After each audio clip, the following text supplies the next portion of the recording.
Welcome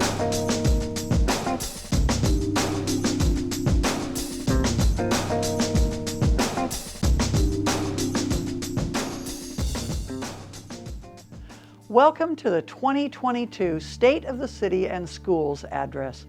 I'm Margaret Finley, Duarte Mayor and City Council member. And I am Reina Diaz, President of the Duarte Unified School District Board of Education.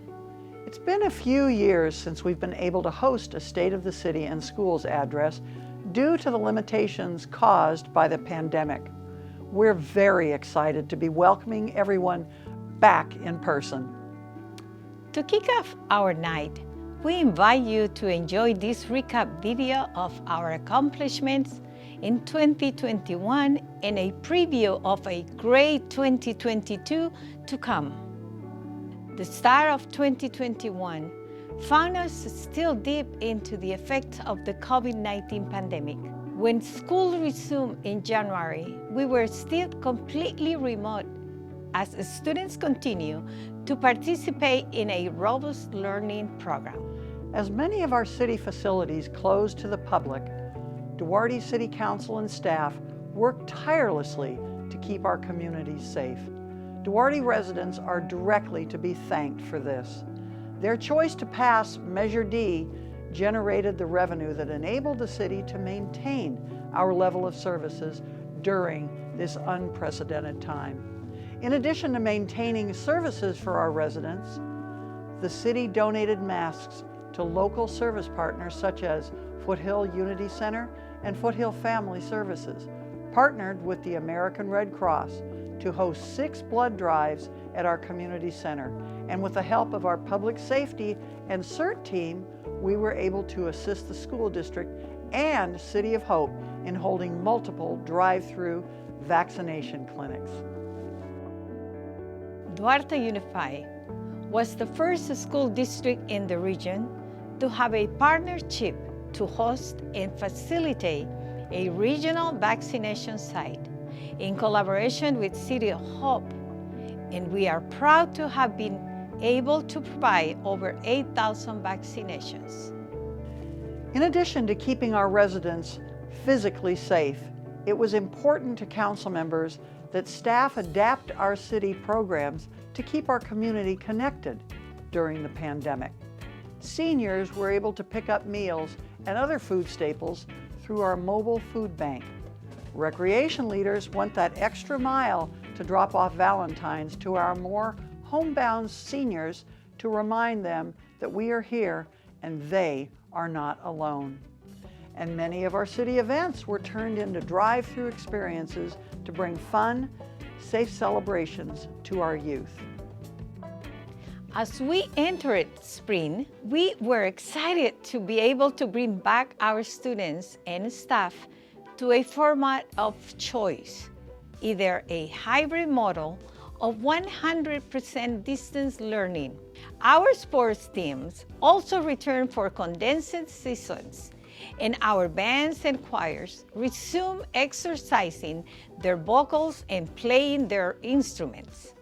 During the summer, our food services department once again hosted summer food programs at Berkeley and Royal Oaks Academies and helped support the city's summer camps by providing lunches. Before the days of summer were over, our new school year began, and students and staff were warmly welcomed to the 21-22 school year for their classes and campus.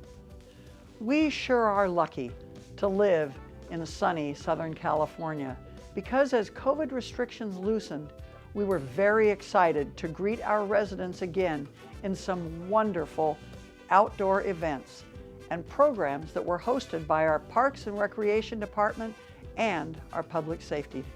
After a year and a half staying at home, residents were thrilled to get into the community to reconnect with friends and family at some of my favorite events: our Independence Day celebration and fireworks show, our city picnic, and our wonderful holiday tree lighting.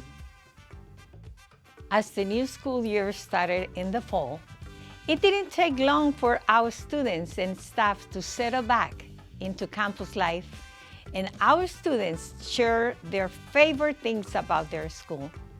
I like coming to school because if I'm ever learning a subject in class and I don't understand it, I can either ask my teacher or my friends and they'll help me understand it.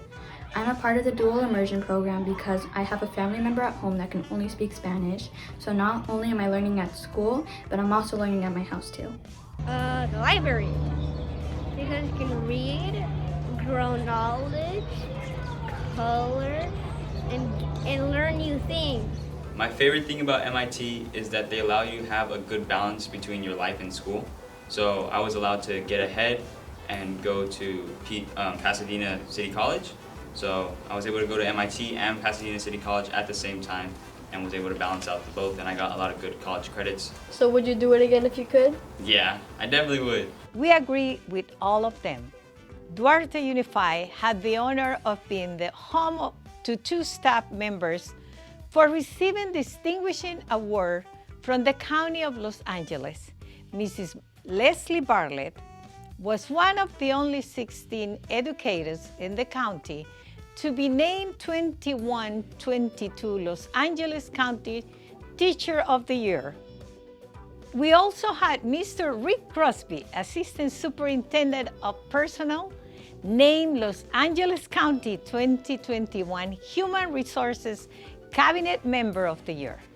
Duarte Unified School District had the privilege to host the 8th annual Band Field Tournament, where more than 12 schools came out to showcase their musicianship. This event has become one of the best local field shows competitions. As the school year progressed, students continue with their many school events and activities before heading off to winter break. Fall brought tragedy, though, to Duarte with the passing of Councilmember Brian Urias. Brian had a long history of public service in the San Gabriel Valley, and he brought a regional perspective and strong relationships to his role as a community advocate. His legacy will always be remembered. Wanting to ensure that the residents of Duarte continued to be well represented, Duarte City Council had the privilege to appoint lifelong Duarte resident Cesar Garcia in December to serve as the council member for District 6. Through long-term planning by Duarte City Council members past and present, engagement from commissioners and residents throughout the years, and a dedicated community development staff, Duarte experienced incredible economic development in the face of instability throughout much of the nation. We're creating safe, vibrant, mixed-use residential and commercial spaces, all accessible to the public through transportation, incorporating beautiful green areas for our community to enjoy. We are also incredibly proud to be the home of the jewel in our crown, the City of Hope, a world-renowned Cancer Institute designated comprehensive cancer care center in Duarte. The City of Hope added 3 new structures in 2021 to continue to support the work in providing life-saving treatment for those with cancer and other life-threatening diseases. Council also had a lot of fun celebrating the renaming of a portion of Business Center Drive to Fasana Road as a tribute to former 33-year mayor and city council member and a very trusted friend, John Fasana. As COVID restrictions have further loosened, there seems to be hope and light at the end of a long and winding 2 years with much to look forward to. In February of this year, we broke ground on a new sport complex at Duarte High School. We are excited that this long-time dream will finally become a reality through the support and financial commitment from our community through the passage of Measure S1. The City of Duarte is excited to announce further expansion in 2022 at our new 344-unit luxury apartment building near Duarte Station called Esperanza. And our City of Hope Duarte Outpatient Clinic is the newest approved building at the City of Hope, and we know it will offer more support to our patients and families. It will also be quite exciting to see what businesses plant roots in our Duarte community with all the new commercial space along Huntington Drive.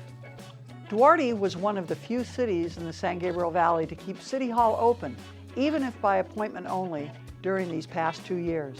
Our staff took all the necessary precautions to safely serve Duarte residents and keep the city moving.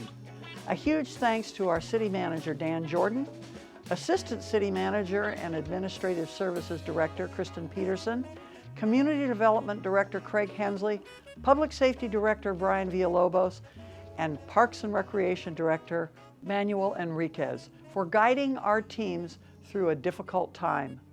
My colleagues and I look forward to what the future holds through their leadership. And thank you to the incredible Duarte Unified staff led by our superintendent, Dr. Gordon Emerson, and his cabinet, who will faithfully continue to bring outstanding educational programs and opportunities for our youth as we continue to be a destination district. Lastly, I want to thank the residents and businesses of Duarte. A house is not a home until it is filled with family, friends, and memories. You make a city a community by raising your families here, sending your children to our schools, and if we're lucky enough, our children come back to live in our city to raise their families. Currently, we have 4 out of the 7 council members and 1 school board member that are proud Duarte High School graduates, many now with their own children enrolled in our schools. Maybe you've retired here and love to use our beautiful community parks and scenic walking trail. Perhaps you've opened your business doors to residents and visitors alike, welcoming them to enjoy everything that Duarte has to offer. These are the faces of Duarte that make this a vibrant place where people want to live, work, and play. Thank you for being an engaged member of Duarte, our kind of town.